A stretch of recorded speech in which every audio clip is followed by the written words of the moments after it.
사람이에요. 물리를 전문으로 하고 있는 사람인데 토요일 3시 30분이랑 일요일 아침 시간에 지금 고인 물리가 있어. 한 개씩 있어. 그리고 수요일 7시에도 한 개씩가 있어. 총 3개를 굴리고 있거든.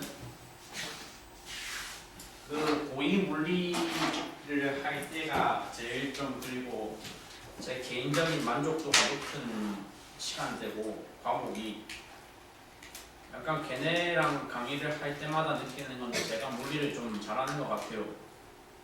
제가 물리를 좀 과하게 잘하는 것 같아요. 미친 소리 맞는데 이제 물리라는 영역으로 들어갔을 때는 아무튼 통과라는 안에서도 물리에 해당하는 부분이면 제가 다른 부분보다 더 잘 전달을 할 수 있다고 생각을 하거든요.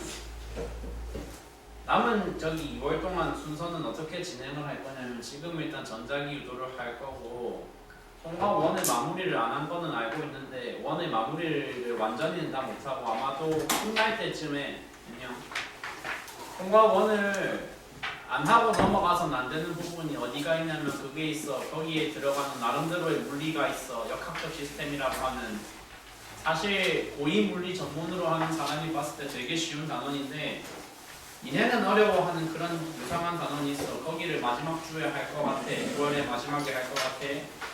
그걸로 피날레를 할 것 같고 그 전까지는 그래서 오늘 지난주에 이약 통과 2의 내용 시작을 했으니까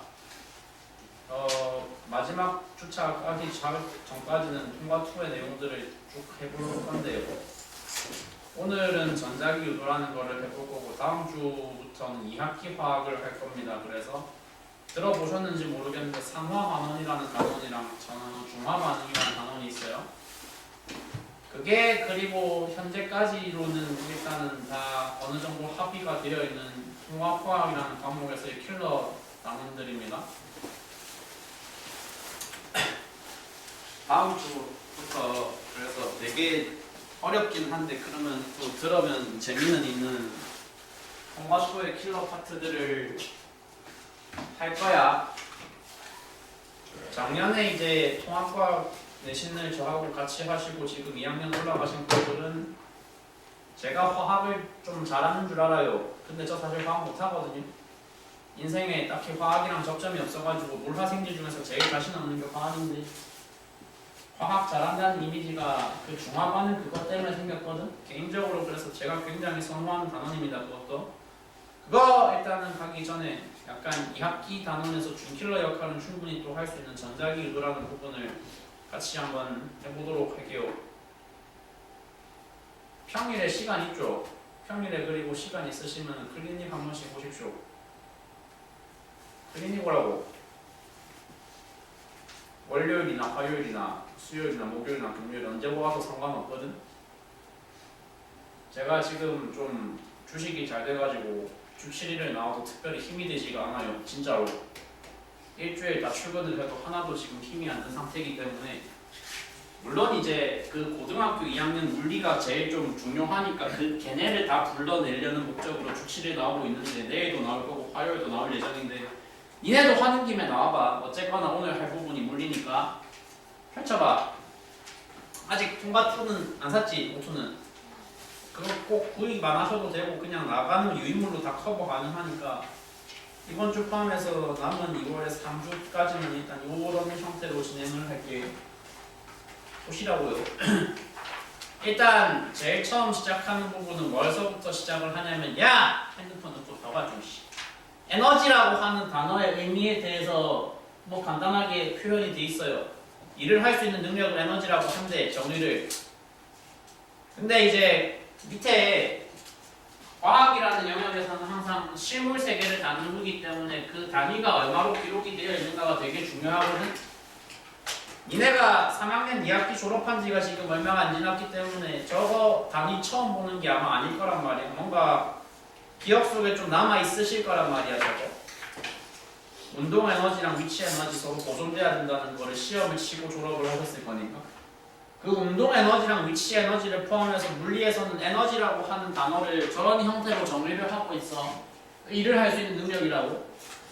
일을 할 수 있는 능력이라고 정의를 하고 있고 종류가 좀 다양해. 일단 종류가 좀 다양해. 빛에너지라는 것도 있고 뭐 열에너지라는 것도 있고 전기, 역학적, 화학 뭐 있어 또 핵에너지, 화학에너지 별의별 희한한 게 다 나와 있잖아.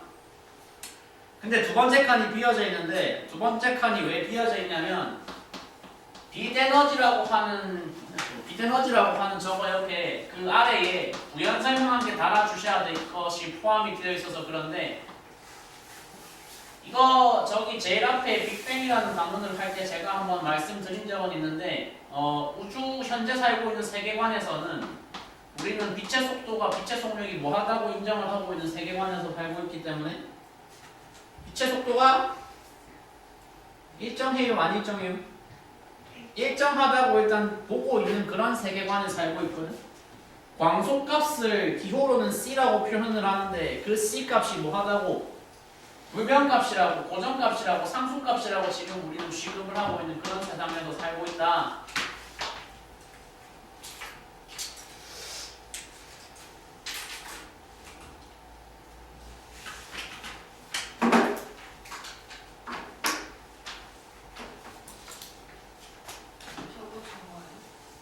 두 번째 칸에 비워져 있습니다. 저건 적으시고.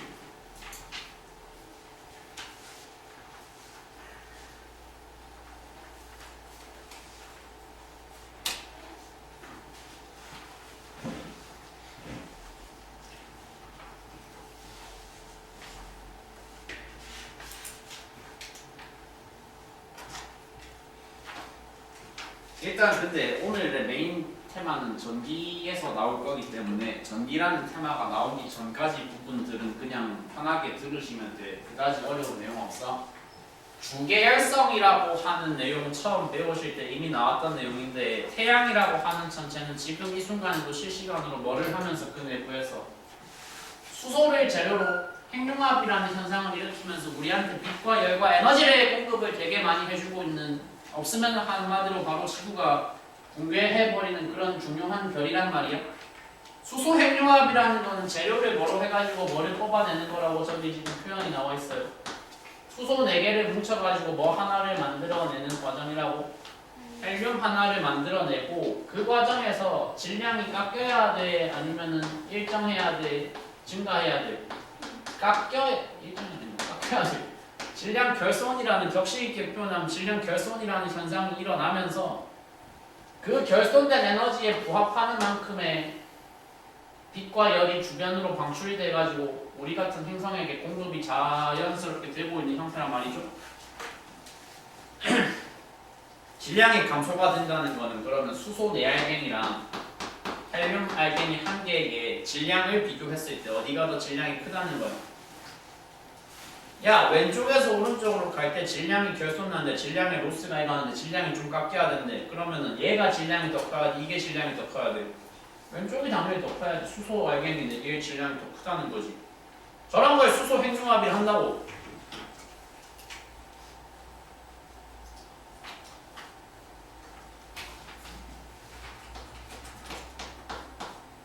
수소 핵융합이라고 하는 이 중요한 현상은 어떤 천체의 중심부 온도가 몇 도를 달성을 하였을 때 일어날 수 있다? 1000만 켈빈 이상을 달성을 꼭 해줘야지만 발동 조건이 성립을 하게 되는데 그러면 태양도 중심부 온도가 일단 몇 도 이상이라는 얘기야. 태양도 실시간으로 수소 핵융합을 일으키고 있는 거니까 태양도 본인의 중심부 온도가 몇 도라는 얘기야? 1000만을 넘었다는 얘기잖아. 1000만 켈빈을 넘었다는 얘기고 이들이 보고 있는 그 자료의 제일 아래쪽에 저 숫자를 기억을 해주시면 됩니다. 그래서 우리가 누리고 있는 저 주결성, 저 별의 중심부 온도는 대략 몇 도? 대략 1500만 켈빈 정도 됩니다.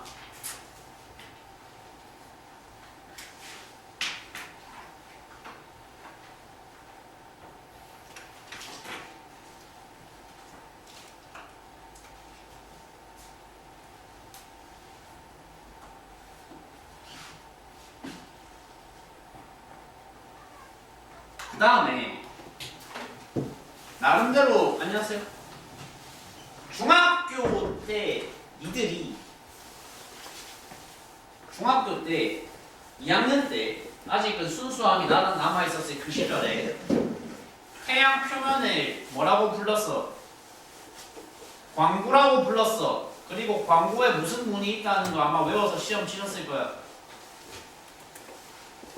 사라의 무늬라는 게 있다는 것을 외워서 시험 쳤을 거야. 사라의 무늬가 왜 나오냐 하면 태양의 표면 아래쪽에서 뭐가 계속 일어나고 있기 때문에 그 아래쪽의 온도가 계속 데펴져서 위쪽으로 상승하고 무거운 게 내려가고 그런 현상이 일어나서 태양 표면 바로 아래에서 뭐가 실시간으로 일어나고 있었기 때문에 대류라고 하는 현상이 계속해서 일어나고 있기 때문에 표면을 관찰했을 때 광구라는 걸 관찰했을 때 그래서 사라의 무늬가 만들어진다라는 서술이 그때 있었었고 태양의 내부 구조를 사실 직접 저렇게 찢어서 바라본 사람은 관찰해본 경험이 있는 사람은 당연히 없으실 거 아닙니까? 세상에.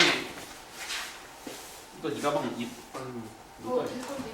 죄송해요. 아니야.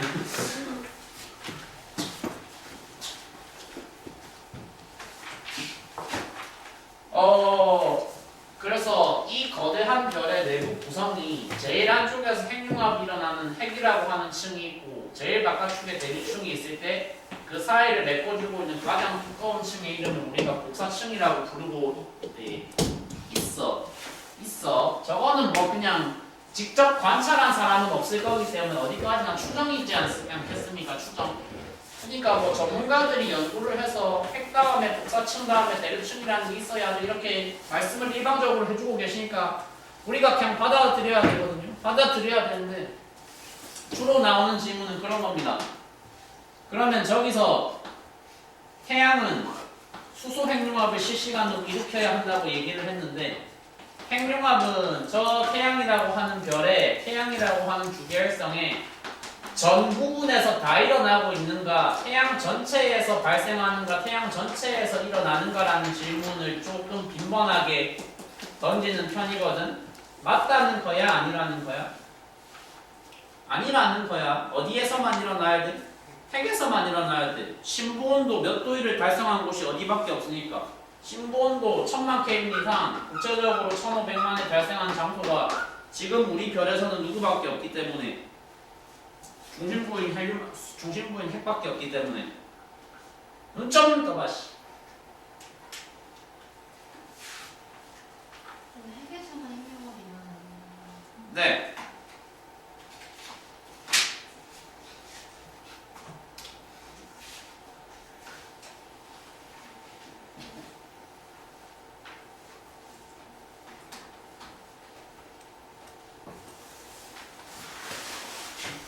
페이지로 넘어가서 앞의 내용은 그냥 뭐 소개 글이었다고 생각하시면 됩니다. 솔직히 재미없었고 뒤에서부터 조금 재밌는 내용으로 한 발자국은 이제 나아갈 건데 그 주계열성 처음에 설명드릴 때 저 공식 보여드렸었는데 아인슈타인이라는 사람이 만들어낸 공식이었어. 저거 태양에서 발생하는 에너지를 설명할 수 있는 공식인데 발생하는 에너지는 뭐랑 뭐의 곱으로 표현이 가능해야 된다는 거야.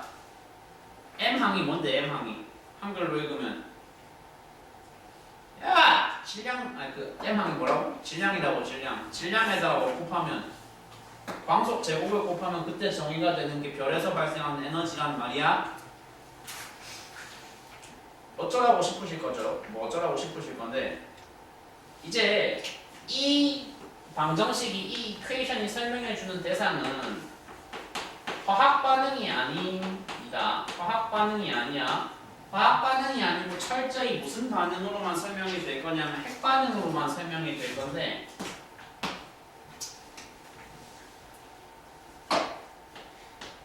흔히 뭐 저기 원자력 발전소를 지어야 되냐 안 지어야 되냐라고 토론이라는 거를 할 때 보통 테이블에 오르는 주제가 뭐냐면은 그건 상식선에서 알아야 돼요.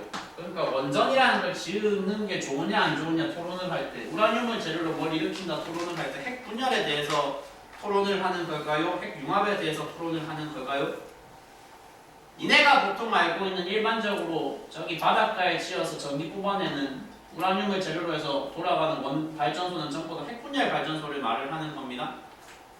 핵이라는 거는 그래서 반응이 크게 두 종류로 일어날 수 있는데 융합이라는 과정으로 일어날 수도 있고 무슨 과정으로 일어날 수도 있고 분열이라는 과정으로 일어날 수도 있어. 어쨌거나 둘 다 묶어가지고 핵반응이라고 묘사를 지금부터는 할 거고 핵반응에서 에너지를 발생시키는 원천은 그것이 핵융합이든 핵분열이든 전부 다 무슨 원리로 설명이 돼야 된다는 거야? 질량 결손이라는 단이란 단어로 다 설명이 돼야 한다는 거야? 그럼 저기서 말하는 핵반응이 핵분열이랑 핵융합을 다 말하는 네.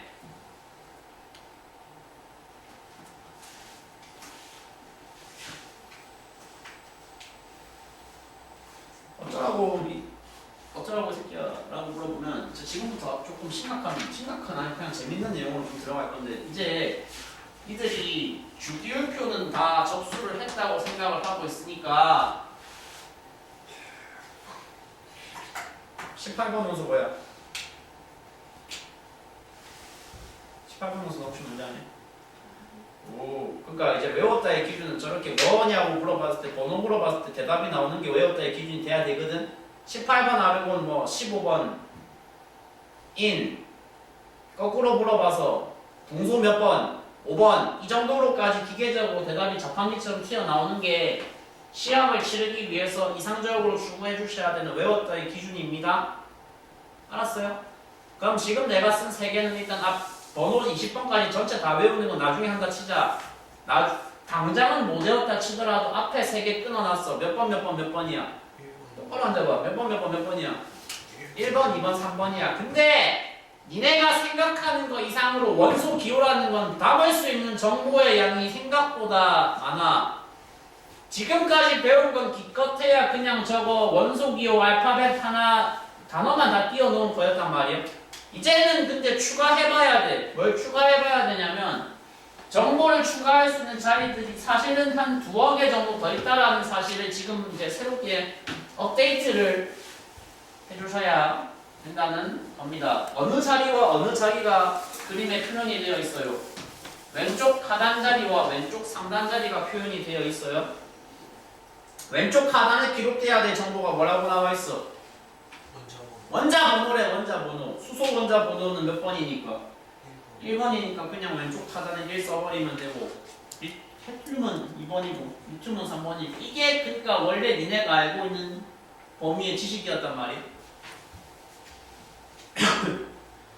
원자 번호라는 거는 근데 주기율표 작성 규칙에 따르면 원자 번호라는 건 그 입자가 보유한 그 원자가 보유한 뭐의 개수 따라서 정해지는 거였는데 기억하십니까 혹시? 뭐의 개수 따라서? 양성자 개수 따라서 정해지는 게 그 원자의 넘버였단 말이에요. 그 원자의 번호였단 말이에요. 예? 그러면 그냥 바로 직관적으로 와닿는 게 헬륨은 양성자 몇 개라는 건데 2개라는 거야. 리튬은 몇 개라는 거야. 3개라는 거야. 뭐 저 뒤에 산소는 몇 개라는 거야. 8개라는 거야 실제로. 그렇거든?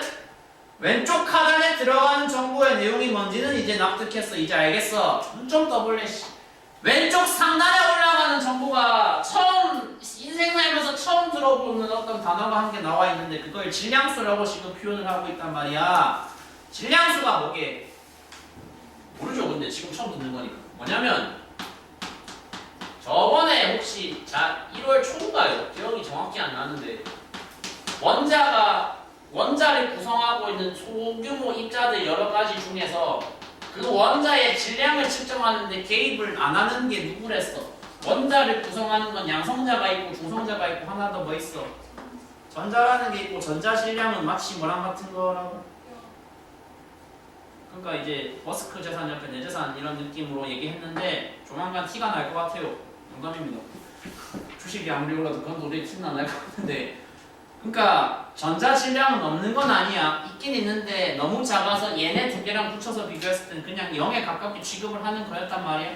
질량수라는 건 그럼 무슨 개념이냐면 원자 질량인데 말 그대로 그 원자의 질량이라는 거는 원자가 보유하고 있는 뭐랑 뭐의 합이라고 측정을 한다고. 양성자 개수랑 중성자 개수의 합으로 측정을 하고 있다고. 외워야 되냐? 외워야 돼. 근데 20개 다 외울 필요는 없어. 최소한 얘까지는 알아야 돼. 딱 2개까지는 알아야 돼. 그럼 리튬은 왜 썼어? 근데 약간 3개까지는 알아야지 약간 패턴이 보일 것 같아서. 그러니까 최소한 이들이 앞으로 고등학교 수준의 무슨 과학 컨텐츠를 보고 싶다라고 하면은 일단은 앞에 2개 정도의 누구는 알아야 된다고. 수소라는 놈이랑 헬륨이라는 두 입자의 질량수가 얼마인지 정도는 알고 계셔야 좋습니다.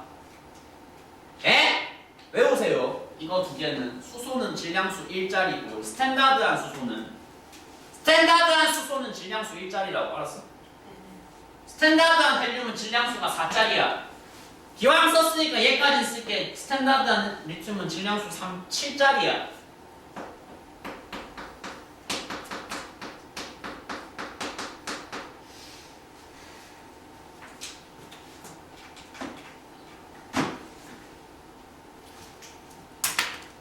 뭔 소리야?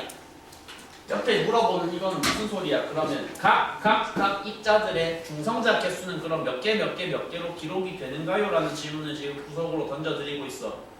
이거 대답할 수 있겠지. 지금 말을 내가 하는 말 조금이라도 생각하면서 그래도 귀담아 들었으면. 스탠다드한 수소는 중성자 수 몇 개여야 되는데 0이어야 돼. 왜 0이어야 돼? 합산해서 1인데 이미 양성자 한 개 갖고 있으니까 그래서 0이어야 돼. 눈점 봐. 스탠다드한 헬륨은 얼마여야 돼? 중성자 개수. 그래. 합산해서 4인데 이미 양성자만 몇 개? 그러니까 스탠다드한 리튬은 4개겠지. 왜 저 사람은 계속해서 스탠다드라는 말을 사용을 하고 있을까요? 안 스탠다드한 애들이 뭔가 있을 거라는 뉘앙스거든요. 조금. 난 혹시 스탠다드라는 단어의 뜻이 뭔지 모른다. 없지. 표준적인이라는 거잖아. 표준적인. 그러니까 스탠다드한 수소가 있어. 스탠다드한 헬륨이 있어. 스탠다드한 리튬이 있어. 이제 리튬은 볼 거다 봤으니까 꺼지고. 한 발짝 조금 심화된 부분 한 개만 들어갈 건데 2페이지 하단에 여백이 지금 많지 않습니까? 거기에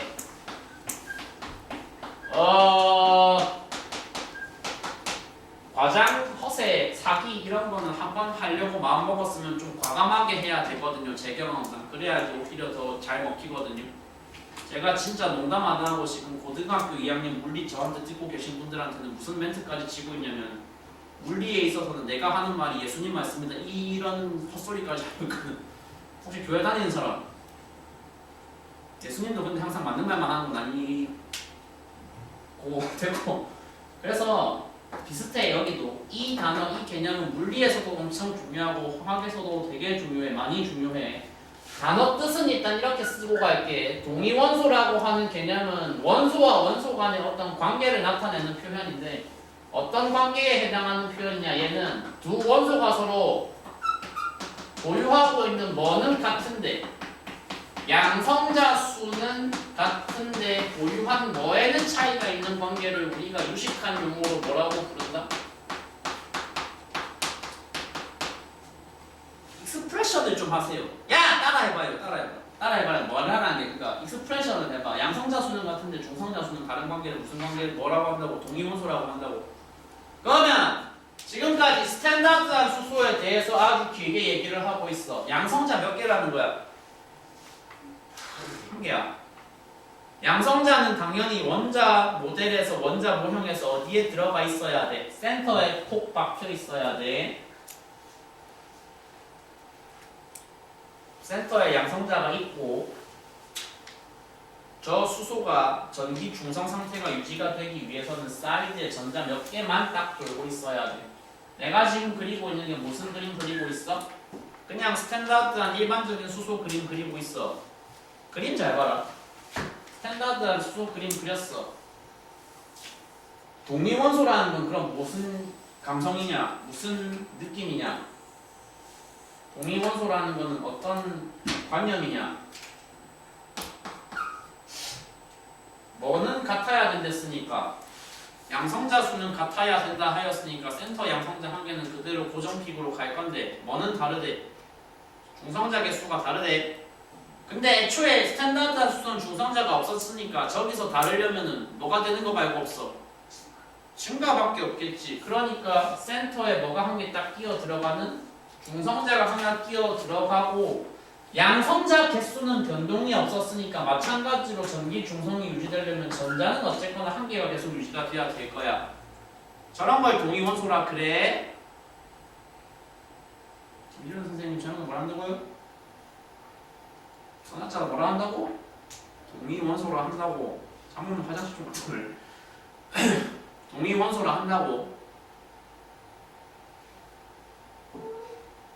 근데 어쩌라고? 표기를 해볼게요. 수소는 수소인데 양성자는 그대로 몇 개고? 한 개고. 근데 중성자를 한 개 끼었기 때문에 질량수는 뭐 해야 되는? 바뀌어야 되는 얼마로? 2로 증가를 해야 되는 저러한 입자를 물리학에서는 혹은 화학에서는 수소의 동위원소 첫 번째 중수소라고 부릅니다.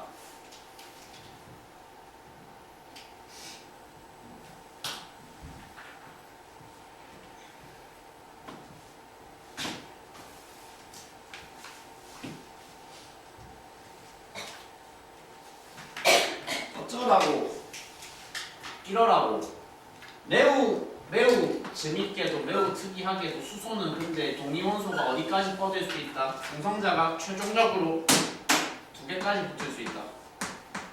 그러면 얘도 이제 표기해 볼 수 있으셔야 될 것 같단 말이야. 어? 수소는 수소인데 양성자는 여전히 몇 개고? 한 개인데 중성자 2개 붙었으니까 질량수가 최종적으로 몇 개야?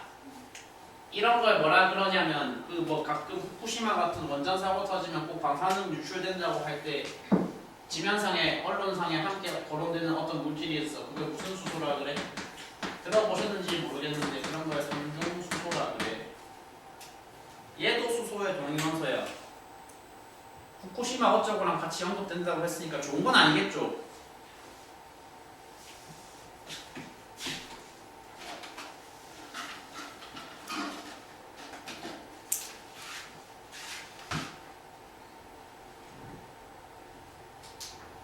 지금 니네들은 지난주에 뭐 기본 규칙 어쩌고 얘기를 하면서 가장 많이 사용했던 표현인데 과학 공부하는 거 막말로 아니거든. 과학이라는 학문에 뭐 하고 싶으신 게 아니라 이걸 가지고 뭐 하고 싶으신 건데 객관식 문제 맞춰서 점수 따는 게 목적이신 분들이잖아 지금. 봐봐. 그래서 동위원소라는 주제가 나왔을 때 가장 어렵게 시험을 좀 어려운 스타일의 시험을 추구하는 학교에서는 뭐를 반드시 물어보게 되냐면 수소 동위원소랑 헬륨 동위원소의 관계에 관해서 질문이 나오게 되는데 스탠다드한 헬륨은 뭐 이미 다 이거는 정보를 합의를 하고 듣고 계신 거죠. 파악을 하고 있으신 거죠. 양성자 몇 개여야 되고 2개여야 되고 중성자 몇 개여야 돼? 2개여야 돼. 센터에 그려볼게. 그러면 전자는 몇 개여야 돼? 스탠다드한 헬륨 계속 얘기하고 스탠다드한 헬륨은 전자는 2개여야 돼.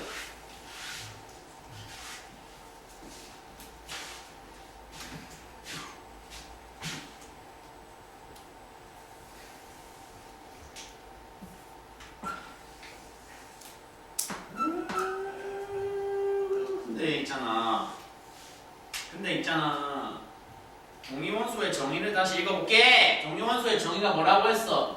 양성자수는 같아야 된댔어. 중성자수는 뭐 해야 된댔어? 뭐 해야 된대? 달라야 된대. 달라야 된댔지 뭐 해야 된다고 말이 안 나와 있어. 그 다르다는 게 무조건 증가해야 된다고 말을 한 적은 없어.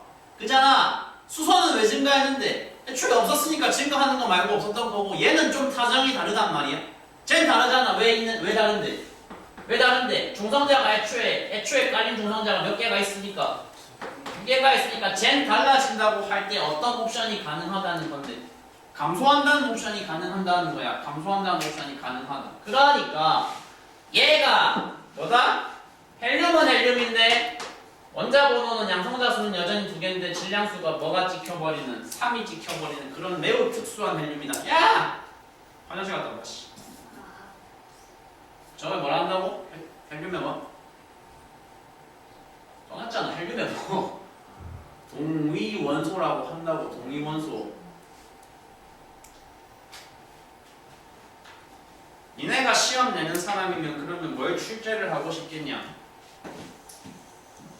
뭘 출제를 하고 싶겠냐가 아니고 그냥 제가 많이 목격한 사례가 저거라는 거예요. 헷갈릴까요? 안 헷갈릴까요? 개 헷갈려요? 존나 헷갈려요. 그러니까 저거 두 개 묶어놓고 저거 두 개 같은가요? 다른가요? 라는 질문이 나온단 말이야.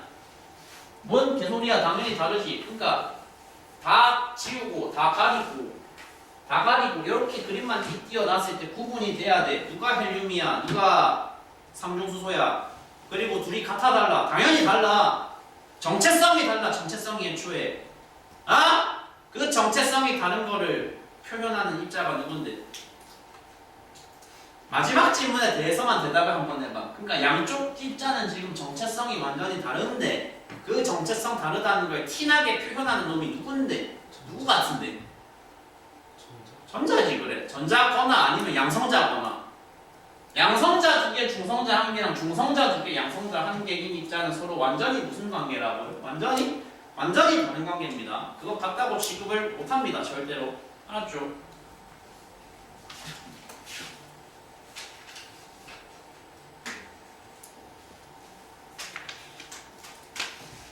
그래서 뭐 여기가 일단 핵 반응에 관한 일단 기본적인 팩트, 기본적인 사실에 관한 간단한 언급. 개인적인 취향으로, 제 개인 취향으로 평가하기에는 일단 앞부분에서는 제일 좀 들을만한 괜찮은 재밌는 그런 내용이지 않았나. 어디까지나 제 개인 주관으로 평가를 하고 있고 오른쪽 2페이지 오른쪽 문단으로 넘어가 볼게. 잘 들어봐. 그러니까 핵반응에서는 질량 보존이 지켜진다고 안 지켜진다고? 핵반응에서는 질량 보존이 안 지켜져야 돼요. 당연히 애초에 질량이 뭐 한다는 걸 전제로 깔고서 성립되는 반응들이니까 질량이 깎인다는 거를 질량이 결손된다는 걸 전제로 하는 반응이고 표현이잖아. 그지? 근데 그래서 질량 보존 말고 질량 보존 대신에 화학에서 질량 보존이 무조건 지켜져야 된다라는 말과 유사하게 핵반응에서는 그거 대신으로 무조건 지켜져야 되는 절대적인 원리 원칙이 있다는 거 두 개가 존재하는데 그거 두 개를 우리가 지금부터 뭐라고 표현을 할 것입니다. 질량수 보존이라는 단어와 전하량 보존이라는 단어로 표현을 할 것입니다.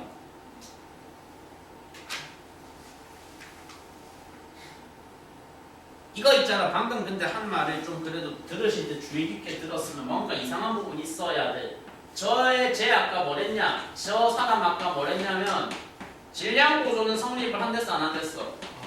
안 한댔어. 저 사람이 분명히 자기 입으로 질량 보존은 성립은 안 한댔는데 질량수 보존이 성립을 한대. 뭔 개소리일까요 저게? 뭔 소리냐면 수소 하나의 질량과 헬륨 하나의 질량이 알고 계시기로는 1하고 4일 거거든? 1하고 4일 거야. 근데 실제로는 저 질량이 꼭 자연수 범위로만 떨어진다고 말한 적은 한 사람도 없어. 아니라고. 질량이 자연수가 아니라고. 질량수가 얼마다 하는 거는 맞아. 질량수가 각각 1이다, 각각 4다 이거는 맞아. 왜냐하면 이거는 단순히 양성자, 중성자의 입자 개수를 세서 한 거니까. 얘는 자연수가 맞아. 근데 실제 질량은 소수점 범위까지 갈 수가 있다는 거야, 없다는 거야? 갈 수 있다는 거야, 실제로 간다는 거야? 소수점 범위가 존재를 해야 된단 말이야. 그 소수점 범위까지를 니네한테 외우라고 요구는 일단 안 하거든. 안 하지만 그래서 일단은 용어가 두 개가 서로 뭐 하다는 건 알고 계셔야 돼. 다르다는 건 알고 계셔야 돼. 질량 보존이 성립을 안 하는데 질량수 보존이 성립된다라는 게 가능한 거예요. 네, 당연히 가능해요. 애초에 개념이 다르니까.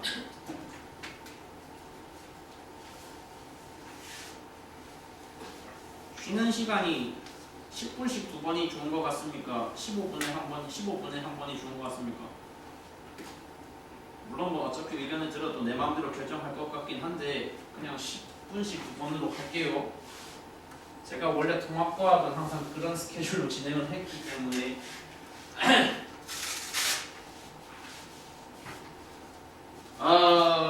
그래서 있지 않습니까? 오늘 좀 하고 있는 내용이 물론 다소 좀 터프하다고 느낄 수는 있는데 최종적으로는 마지막으로는 니네가 알아야 되는 수식 딱 한 개만 일단 제안을 하고 여기 가장 앞쪽 부분은 조금 넘어가 보도록 할 겁니다. 그래서 우리는 하나를 외워야 된다. 무슨 반응식을 지금부터 한 개 외워놓을 것이다.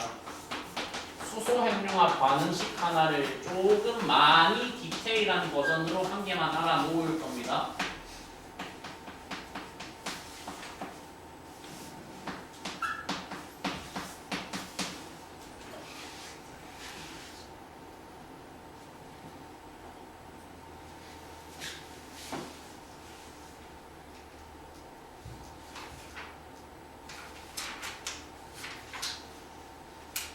이 페이지에서 계속 얘기를 할 건데 지금 여기 예를 들어 어쩌고 하면서 굉장히 난해해 보이는 기호들이 우르르 쏟아지고 있거든. 저거를 바로 이해하려고 하지 마시고 요거를 예시 삼아서 먼저 한번 보실게요.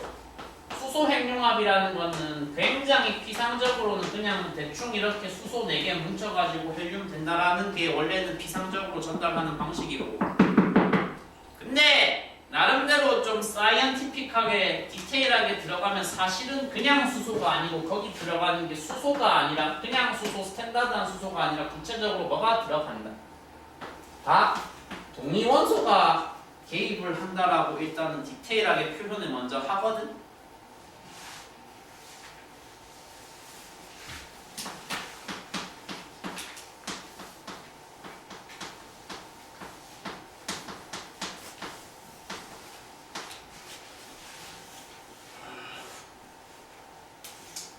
그러니까 여기서 있잖아. 질량수가 보존이 돼야 된다, 전하량이 보존이 돼야 된다라는 게 구체적으로 어디를 가리키는 단어인가만 생각을 잘하고 따라와봐. 질량수가 기록이 돼야 되는 자리는 원소 기호의 왼쪽 상단이라고 이미 말했잖아. 맞나? 전지우 선생님, 네. 지금 눈 보여? 네. 렌즈 꼈어? 아니요. 근데 어떻게 보여? 잘 했어요. 전하량 보존을 보여주는 자리가 어디이게? 왼쪽 하단이니까. 왜 그렇게? 원자의 전하량이라는 것은 누가 나에게 보여줄 것이기 때문에 그것이 보유한 양성자가 보여주는 거기 때문에.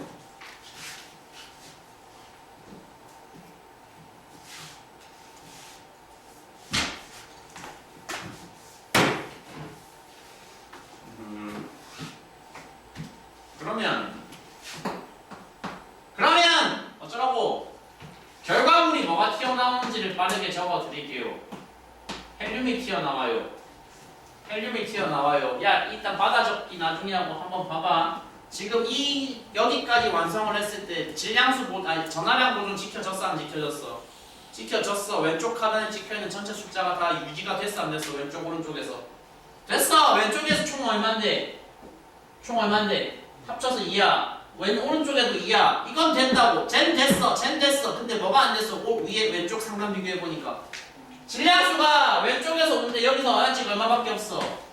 그럼 뭐가 있어야 돼? 보존이 지켜주려면 한 개가 더 있어야 돼. 그럼 지금 여기 들어가야 될 게 굉장히 이상한 게 들어간단 말이야. 왼쪽 하단 숫자는 더 들어가면 오히려 안 되는 거니까 왼쪽 하단은 0 지켜야 돼. 맞나? 왼쪽 상단은 뭐 지켜야 돼? 1 지켜야 돼. 저게 뭔데 이 새끼야? 저런 게 있어? 저런 게 뭐야? 그냥 순수하게 있는 숫자 그대로 읽어봐. 여기가 양성자 자리랬고 여기가 양성자 중성자 합이랬어. 그럼 양성자는 뭐야? 없는데 뭐는 있는 거? 뭔데 그게? 그게 중성자지. 그래서 중성자의 표기를 뭐라고 하냐면 영어 단어 뉴트론의 앞자를 따와서 얘를 지금부터 중성자 표기로 쓸 겁니다. 1빵n이라고 하면 돼요. 1빵n. 1빵n.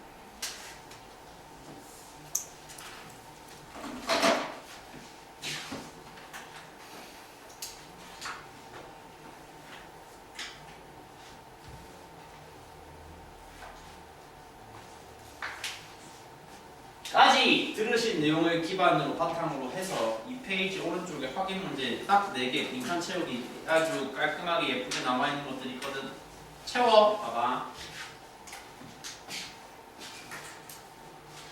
앞 페이지로 바로 넘어가면 되고, 와 페이지에서 앞에서까지 들었던 것과가 저 핵반응 솔직히 취향 맞으신 분들은 들으면서 약간 재밌었을 것 같은데 그거에 비해서 이제 훨씬 더 할만한 내용으로 넘어갈 거야. 나 솔직히 근데 여기 별로 해야 되는지 잘 모르겠어. 일단은 뭐 주제가 뭐라고 돼 있어?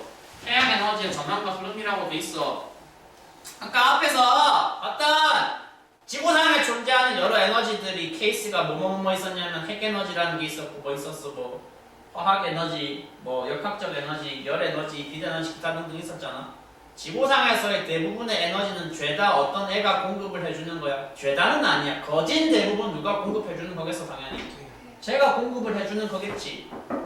실제로 이제 자연이라는 대상에서 굉장히 영향력이 강한 게 누구냐 하면 태양인데 요. 이거는 진짜 이 페이지에 있는 내용 그냥 나와 있는 거 읽어보시면 되지 않나 싶긴 하거든요. 당연히 뭐 바람이 일어나는 거, 구름이 만들어지는 거 전부 다 근원이 뭐라고? 인데 그건 뭐 당연한 건데 좀 짜치는 내용입니다만 이런 질문 나옵니다. 저 바람과 구름이라는 누가 봐도 기상현상 그리고 니네가 다행히 엘니뇨를 먼저 듣고 지금 하고 있는 거니까 대기 대순환의 근원도 어쨌거나 위도별로 에너지 격차 때문에 발생 태양 에너지 차이 때문에 발생한 거였잖아. 이 말 들었을 때 지금 납득은 된단 말이야 전부 다.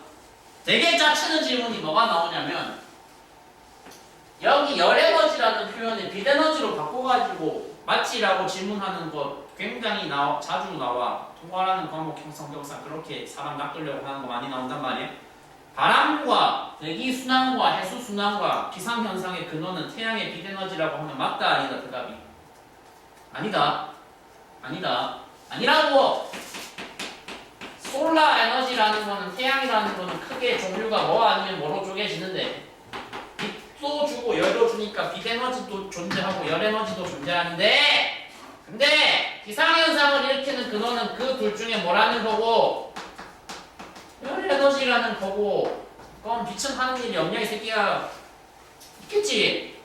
빛이 개입하는 일, 태양 빛이 개입해서 일어나는 지구상의 가장 중요한 이벤트 이벤트 한 가지 뭐 광합성이라는 거가 있어야 된다. 표에 나와있죠. 그러니까 쓰지 마시고 체크만 하세요. 되게 쪼잔한 거 체크만 하세요. 뭘 체크하라고?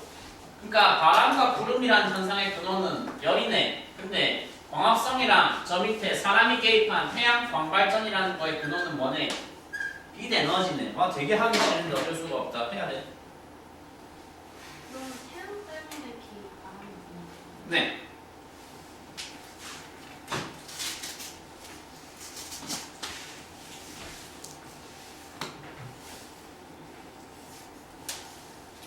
학교 개수 내신 통과해본 학교 개수만 따져도 종류만 가지수만 따져도 제가 대충 세보니까 한 12~13개는 되는 것 같은데 사실 말이 안 되거든요.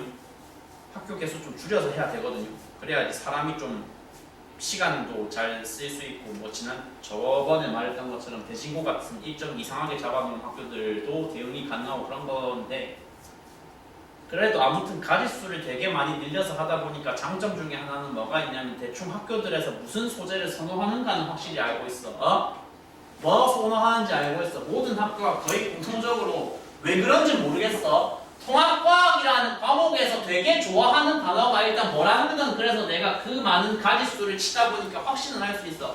광합성을 되게 좋아해. 엄청 좋아해. 개 좋아해. 진짜 모든 단어에서 한 번씩은 다 먹을 뻥 안 치고. 혹시 광합성 과학식 아직 배운 적 없지? 없지? 없을 거니까 그건 뭐 나중에 할게. 4나오는 할때 어차피 나올 거니까. 그리고 그러면 광합성은 나중에 가서 과학식은 나중에 다시 한다 치고 얘가 뭐를 재료로 뭐를 만든다 한글로는 지금 표현은 할 수 있어야 된다는 말이야. 한글로 뭐랑 뭐를 재료로 뭐 만드는 거야. 알고 계신 지식상에서 물이랑 뭐를 재료로 다시 뭐가? 물이랑 식물이 그래 식물이 물이랑 뭐 재료로? 부피분의 질량이라는 건 뭔 소리야? 아니 빛에너지. 빛 에너지는 그쪽 곁들이는 거고 재료가 뭐냐고 이산화탄소지. 물이랑 이산화탄소를 재료로 뭘 뽑아내는 거야 라고 물어보면 산소라고 대답하시는 순수한 영혼들이 많은데 산소는 어디까지나 부산물이고 식물이 필요한 게 뭔데? 식물이 산소 필요해서 광합성 하는 거 아니거든? 식물이 필요로 하는 건 뭔데? 양분. 양분이야. 그래 전문 용어로 뭐야? 포도당이라고 부르는 놈이야.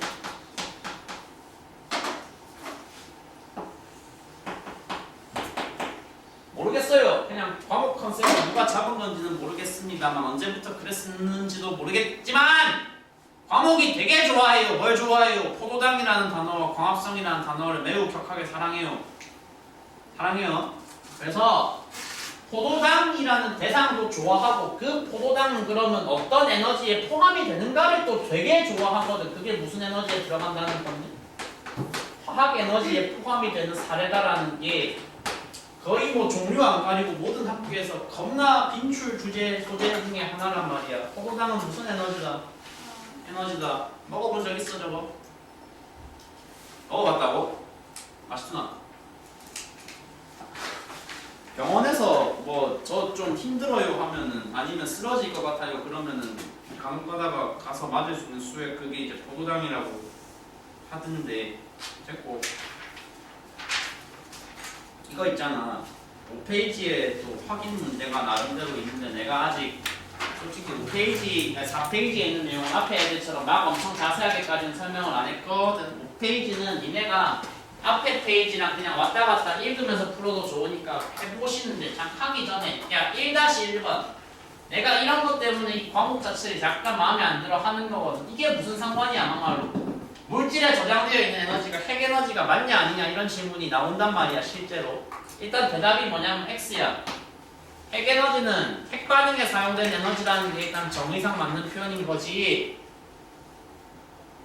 물질에 저장된 에너지라고 안 부른단 말이야. 그럼 물질에 저장된 건 뭔데 임마? 라고 물어보고 대체되는 질문이 나와야 되는데 저거를 어디까지나 이 과목에서는 뭐라고 표현을 하고 있다? 저걸 화학 에너지라고 표현을 하고 있다. 물질에 저장된 에너지를 뭐라 한다? 화학 에너지라 한다.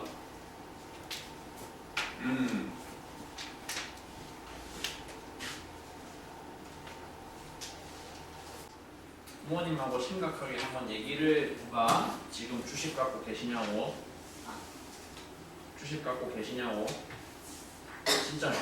주식 모르시네. 저요? 전 막말로 지금 일 좀 쉬어도 돼요.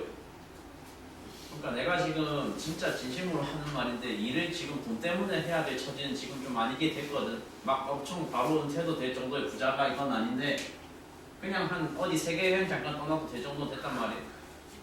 돈 때문에 하고 있는 거 아니니까 아까 한 건 약간 그러니까 진심이야. 진짜 주치를 안 나와도 내가 지금 안 피곤해.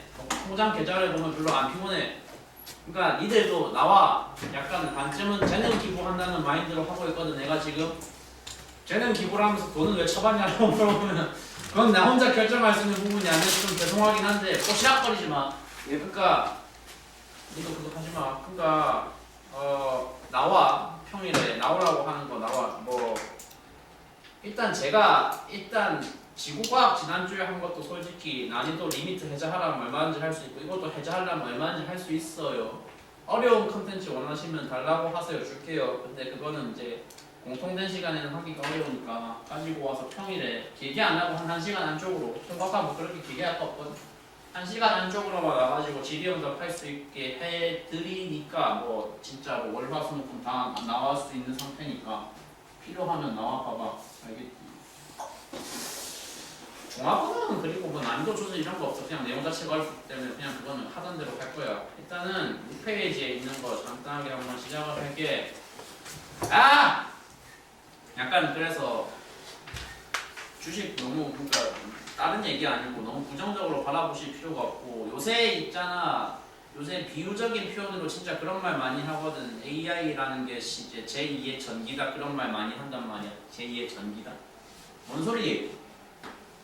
그만큼 중요하다는 거죠. 얘가 현대 문명을 굴리는 데 있어서 아까 앞에서 배운 여러 가지 카테고리의 에너지가 있으면 물론 자연현상의 근원은 전부 태양이 제공을 한다고 할지라도 인간적인 생활을 이런 인프라를 굴리기 위해서 가장 필요한 건 결과적으로 무슨 에너지니까 전기 에너지니까 이거 나름대로 구성 잘 짜여 있거든. 교육과정이 일단 앞쪽에서 먼저 보여주고자 하는 거는 뭐야?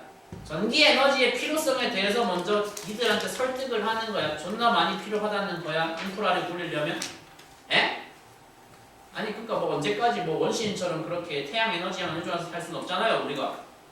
그죠? 인간다운 생활을 하려면, 현대 문명이 발전을 하려면 당연히 제가 필요하고. 그럼 저렇게 중요하고 저렇게 소중한 거는 전기 에너지를 어떻게 얻어내야 될까요? 라는 질문으로 이제 발전을 한단 말입니다. 야! 전기 에너지를 얻어내려면 그냥 니네가 특별한 기술이 없는 옛날 사람의 관점에서 생각을 해봐. 뭐 해야 돼? 번개 치는 거 기다려야 돼. 번개 치는 거 말이 돼? 안 돼. 번개 아무리 많이 모아봤자 당장 이 건물 굴릴 수 있는 전기도 안 나올 거란 말이야. 뭐 해야 된다는 거야. 그러니까 그만큼 소중하고 그만큼 많이 필요하니까. 인공적으로 뭐 해야 돼? 만들어야 돼. 그 만들 수 있는 원리가 그럼 뭐가 존재하는데? 흔히 말하는 제너레이팅이라는 걸 할 수 있는 원리가 뭐가 존재하는데? 라는 순서로 접근이 돼. 아? 전기가 그만큼 중요하고 그만큼 중요한 걸 어떻게 만들 건데라고 한단 말이야. 그걸 만드는 원리를 설명하는 방법, 설명하는 단어가 그게 바로 저거다. 저게 뭐냐? 전자기유도라고 하는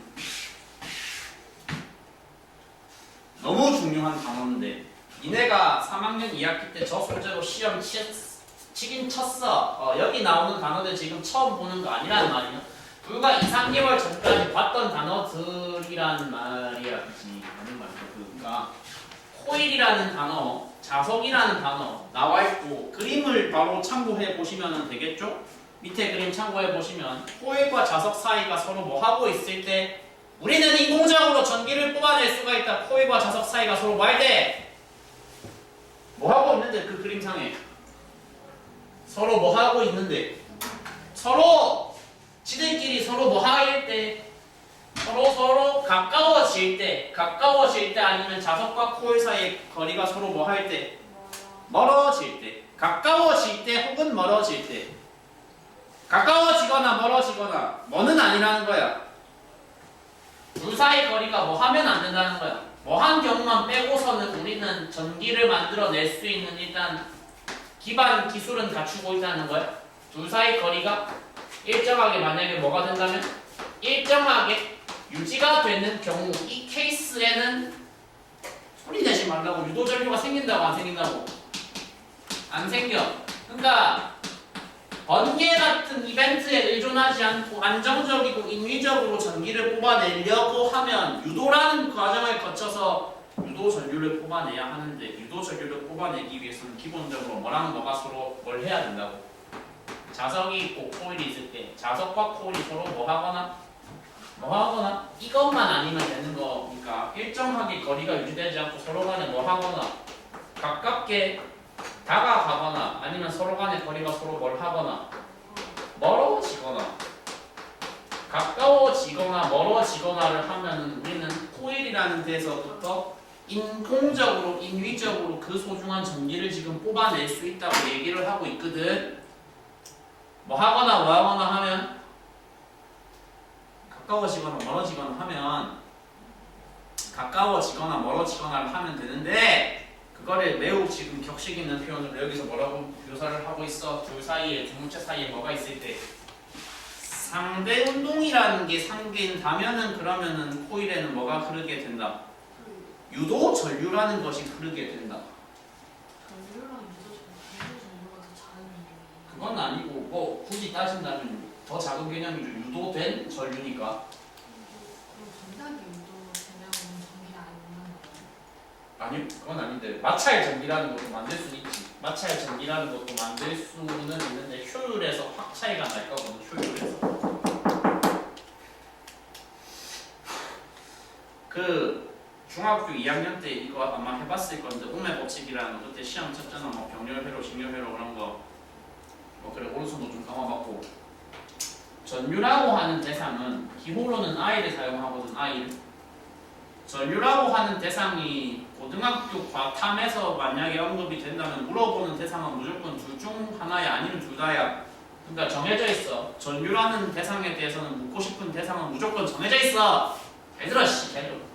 전류라는 대상에 대해서는 묻고 싶은 대상이 정해져 있다고. 뭐랑 뭐 묻고 싶은 거 정해져 있어. 나는 전류의 방향에 관해서 너한테 질문을 하고 싶다 거나 아니면 그 전류의 뭐에 관해서 질문을 하고 싶다 거나 세기에 대해서 질문을 하고 싶다거나 전류라는 대상에 대해서 묻고 싶은 건 두 개라고 방향에 관한 질문 하나 세기에 대한 질문 하나 어렵게 안 어렵게 개 쉽다 엄청 쉽다 나한테는 나 작년에 되게 놀랐거든요 깜짝 놀랐거든요 이 쉬운 주제를 가지고 틀려온 애들이 너무 많으셔가지고 학교에서 어렵다는 게 아니고 그러니까 뭐가 닿는 거냐면 헷갈린다는 거예요 헷갈려요 개 헷갈려요 뭐가 헷갈릴까요?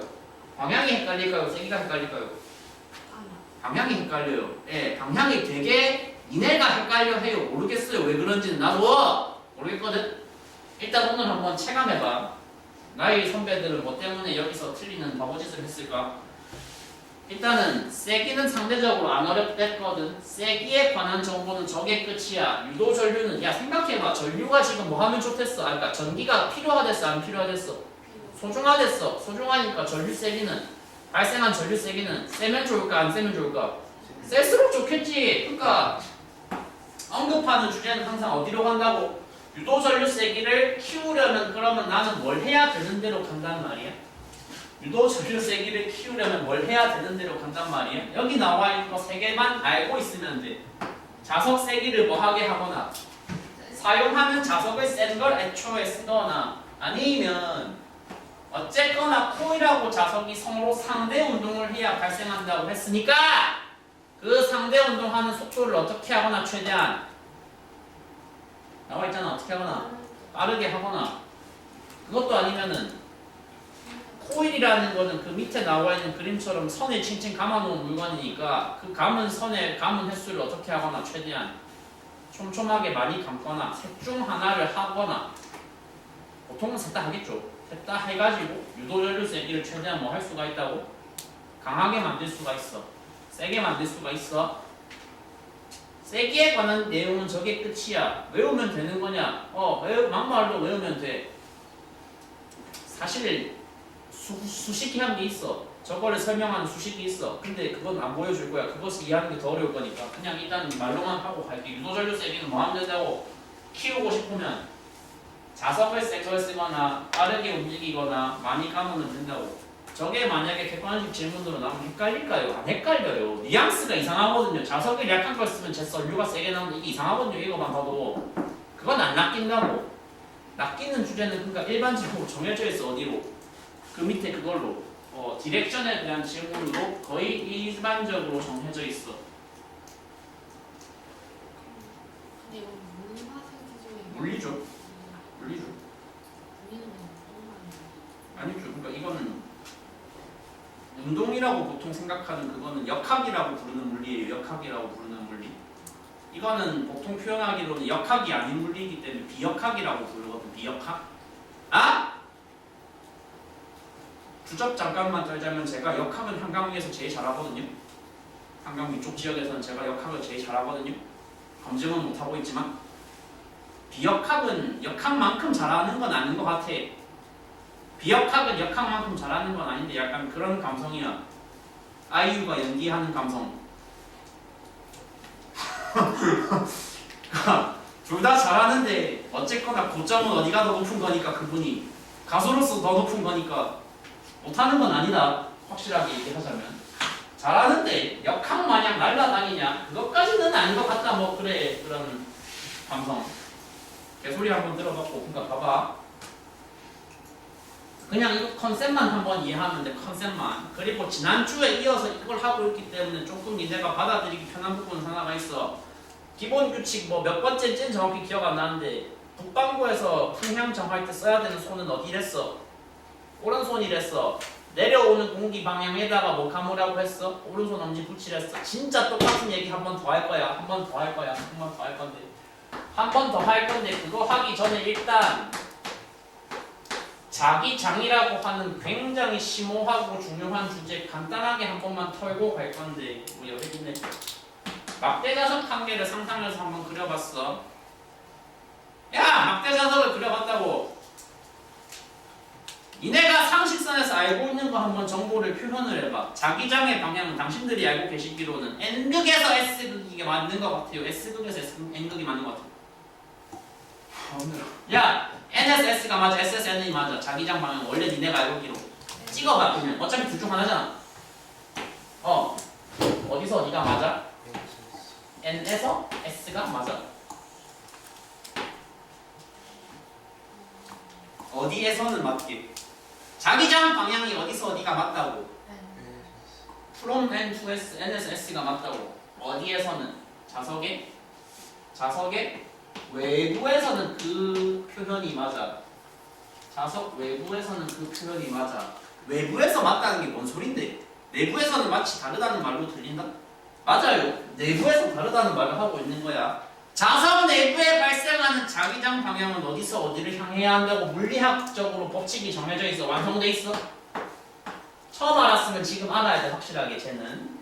자석 안쪽에서는 자석 내부에서 자기장 방향은 어디서 어디라고.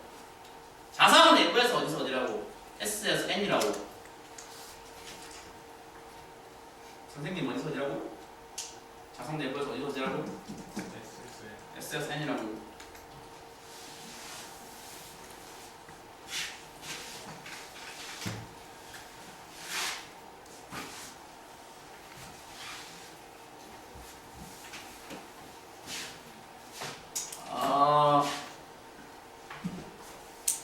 그 하나의 전제를 가지고서 내 예상보다 그림이 많이 어두우니까 아니다 오히려 볼 수 있을 것 같은데 기운이가 나네요. 봐봐. 첫 번째 그림 먼저 잘 관찰해봐. 지금 이 첫 번째 그림은 어떤 경우를 가정해서 나한테 보여주고 있어. 자석에 무슨 극이 코일을 바라보고서 그 코일에게 가까이 접근하는 순간을 찍어놨어. N극이 그 코일을 향하여 가까이 접근하고 있는 그림을 보여주고 있어.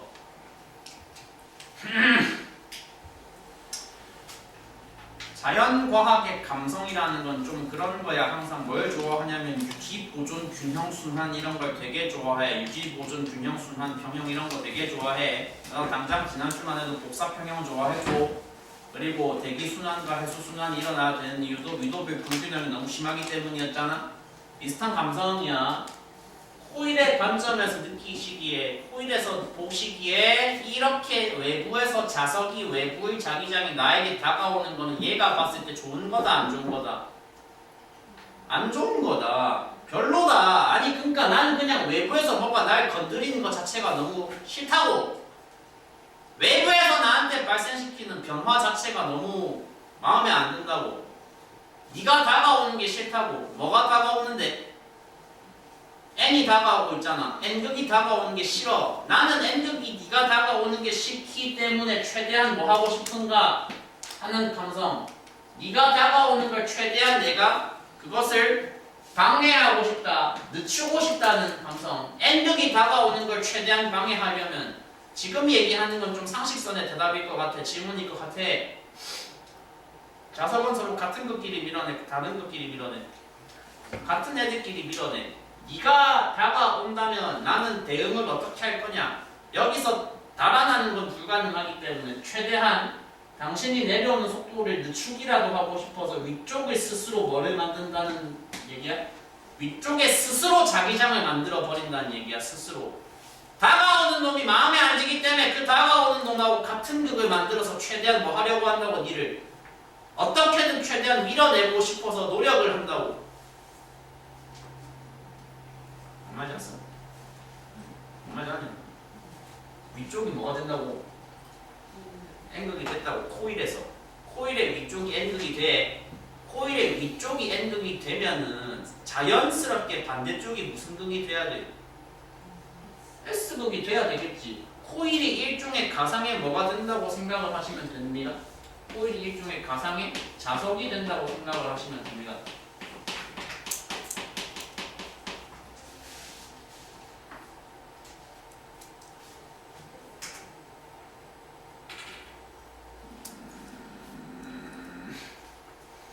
자, 가상의 자석이 됐어요. 그래서 내가 그려놓은 저 주황색 바운더리 안쪽이 일종의 하나의 자석이 됐어요. 주황색 안쪽이 하나의 자석으로 취급이 된다면 주황색 안쪽 공간은 자석 내부야, 자석 외부야? 내부야. 내부에서는 아까 방향이 S에서 N이랬어, N에서 S랬어. S에서 N이랬어. 그러면 그 순간 바로 뭘 그려주시면 되냐면 S에서 N을 향해서 대차게 올라가는 저 화살표를 그려주시면 돼. 저 단어 중요하니까 좀 적어놔봐. 저런 식으로 코일 내부에 형성되는 적으라니까 이제 좀 코일 내부에 형성되는 저러한 가상의 자기장을 저는 앞으로 무슨 용어로 표현을 하고자 하냐면 자체 자기장이라고 부를 겁니다.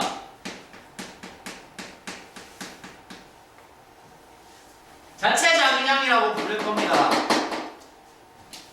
작년 경험상 저 단어를 사용을 제대로 하시는 분과 안 하시는 분들의 정답률 차이가 확실히 의미가 있게 나왔고 유의미한 차이가 있었어요. 자체 자기장이라는 단어 쓰세요. 자체 자기장이라는 단어 쓰세요.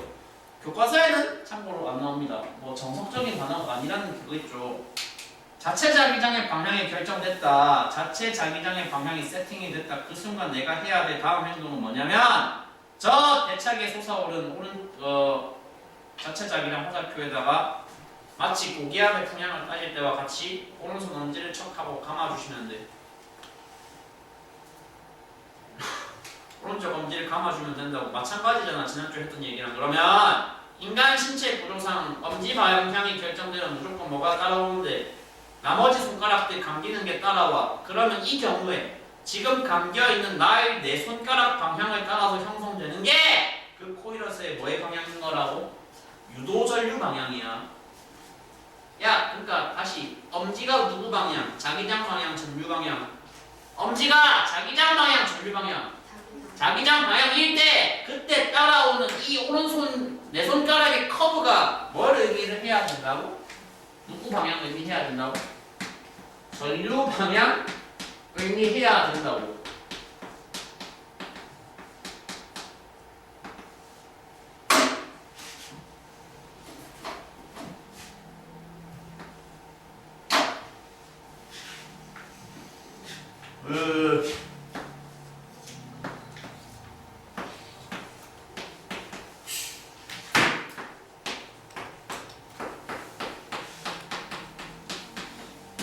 그러니까 첫 번째 케이스는 코일을 향해서 어떤 극이 가까워질 때였는데 N극이 가까워질 때였고 그거 포함해서 전체 케이스가 4개가 나와 있는데 4개가 4가지 각각의 경우에 대한 전류 방향은 모조리 다 외워야 되냐? 물어보면 절대 외우는 게 아니라고 제가 말을 하겠죠.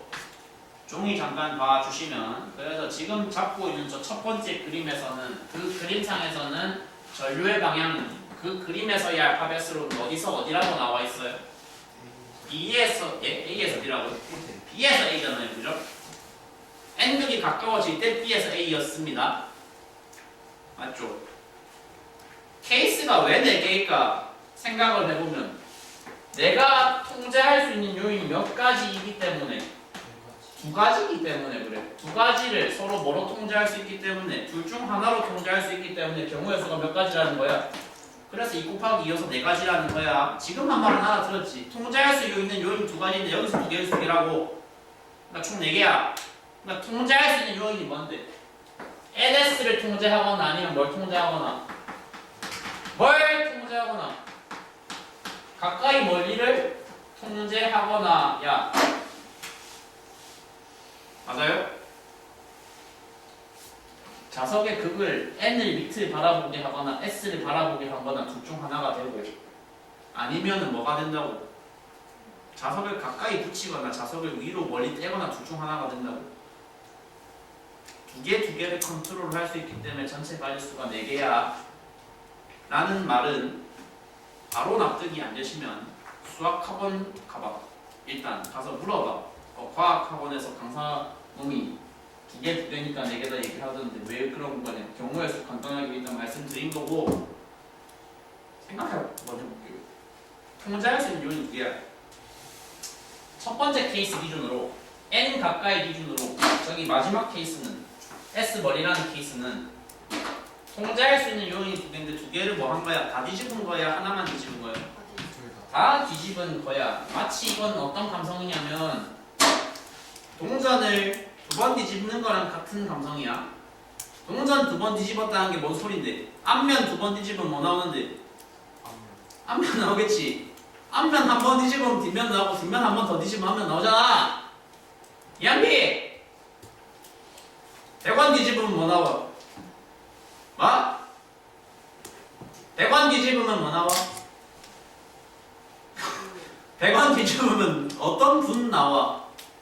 그러니까 사람 나와 동물 나와 100원 뒤집으면. 오 누구 나오는데? 세종대왕 나온다고? 이거 작년에 이 질문 가지고 되게 이제 많이 뽑아먹었는데 세종대왕이라는 대답도 제가 많이 들어봤는데 100원 뒤집으면 뭐 나와요? 이순신 나와요. 500원 뒤집으면 뭐 나와요? 항 나와요. 꽝 나온다고? 아니요. 꽝은 아니고 항 나온다고 그래. 항 나온다고. 요새 저기 사람들이 하도 현금을 안 쓰다 보니까 100원 뒤에 누구 있는지 500원 뒤에 뭐 있는지 모르는 지폐도 모르는 것 같은데 보니까. 그러니까 동전 두 번 뒤집는 감성이니까 이거는 내가 지금 네 번째 경우는 굳이 그림을 보고 싶지도 않은 거라고 소리 내지 마봐. 그림을 굳이 보고 싶지도 않은 거라고 안 봐도 되잖아. 동전 두 번 뒤집으면 그대로야. 그럼 뭐야 여기? 알파벳으로 표현한 방향이 어디서 어디겠어? B에서 A, A에서 B일 거야. B에서 A라는 거야. 그럼 가운데 두 개는 뭔데? 동전 몇 번 뒤집은 감성인데 한 번 뒤집었으니까 어디서 어디로? 뭐 볼 것도 없이 A에서 B라고 대답을 하시면 되거든.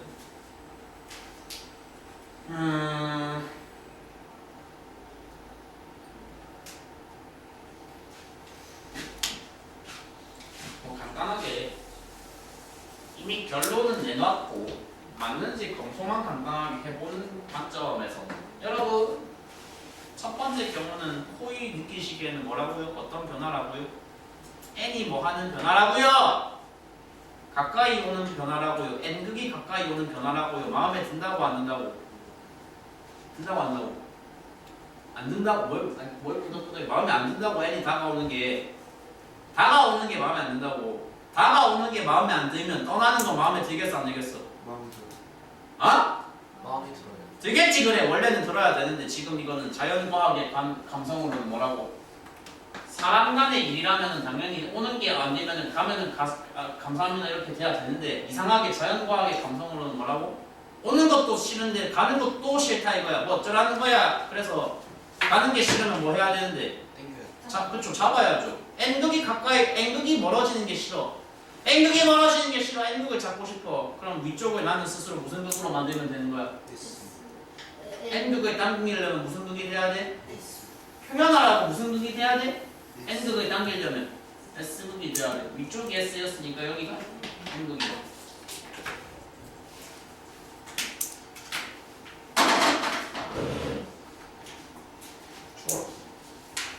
추워라. 헷갈리느냐 물어보면 모르겠습니다. 제가 너무 경험치가 님들에 비해서 많이 쌓여서 왜 헷갈리지 내가 이해를 메타인지를 못하는 걸 수도 있거든요. 그건 아닌 것 같기는 한데 일단은 풀어보시면서 한번 서로 간의 의견 차이를 좁혀볼게요. 그래서 일단 6페이지에서 말할 내용은 다 했어. 7페이지 한번 해봐봐. 네, 7.